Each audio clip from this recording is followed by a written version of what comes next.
আমজনতার পার্টির তারেক বাংলাদেশে ফ্যাসিবাদ বিরোধী গণতান্ত্রিক আন্দোলনের সংগ্রামের একটা উজ্জ্বল নক্ষত্র। অনেকেই তার সাথে যারা আন্দোলনে শরিক ছিল অনেকেই জীবন দিয়েছে, শহীদ হয়েছে, আহত হয়েছে, পঙ্গু হয়েছে, কিন্তু তারেক অনেকবার এই ফ্যাসিবাদের যাতাগুলো পিষ্ট হয়ে রিমান্ডে সীমাহীন অত্যাচারে ভুগে তার হাতে এই হ্যান্ডকাপের জায়গায় পছন্দ ধরেছিল, অপরিসীম অত্যাচারের শিকার হয়েছে, নির্যাতনের শিকার হয়েছে। সেই তারেকের প্রতি এই জাতির সহানুভূতি আছে, আমাদের সকলের সহানুভূতি আছে। এই গণতান্ত্রিক আন্দোলনে একটা সামনের দিনে যাতে একটা দল গঠন করে ভূমিকা রাখতে পারে এবং গণতান্ত্রিক রাষ্ট্র বিনির্মাণে তারা ভূমিকা রাখতে পারে, সেই জন্য একটা দল রেজিস্ট্রেশনের জন্য তারা নির্বাচন কমিশনে আবেদন করেছে। দীর্ঘ অনেক প্রক্রিয়ার মধ্য দিয়ে শেষ পর্যন্ত তাকে জানানো হলো যে তার আবেদনটা বিবেচিত হচ্ছে না।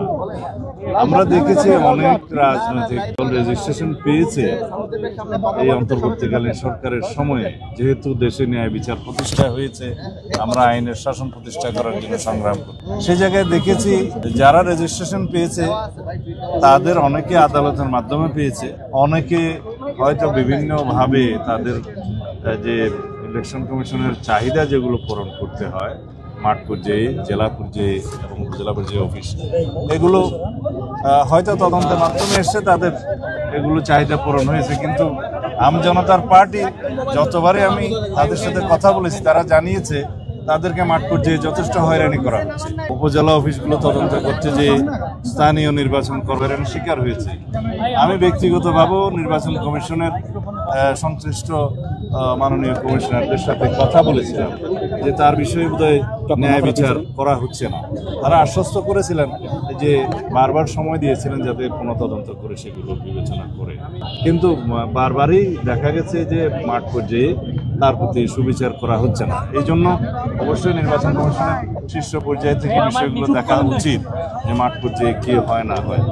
এখন আজকে আমরা অনুরোধ করেছি যে তার বিষয়টা, তার আবেদনটা যেন আবার আপিল করলে আইনানুগভাবে সহানুভূতির সাথে দেখা হয়। তারা তাদের নেতৃবৃন্দের সাথে কথা বলেছেন, আশা করি তারা ন্যায় বিচার পাবেন।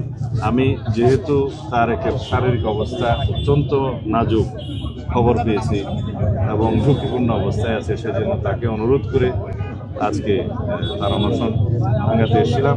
আমাদের কথা রেখেছে, সে অনশন বন্ধ করে এখন তাকে হাসপাতালে আইসিইউতে বোধহয় নিতে হবে তাকে। এটা কি বলে যেন নিবিড় পর্যবেক্ষণে রাখতে হবে।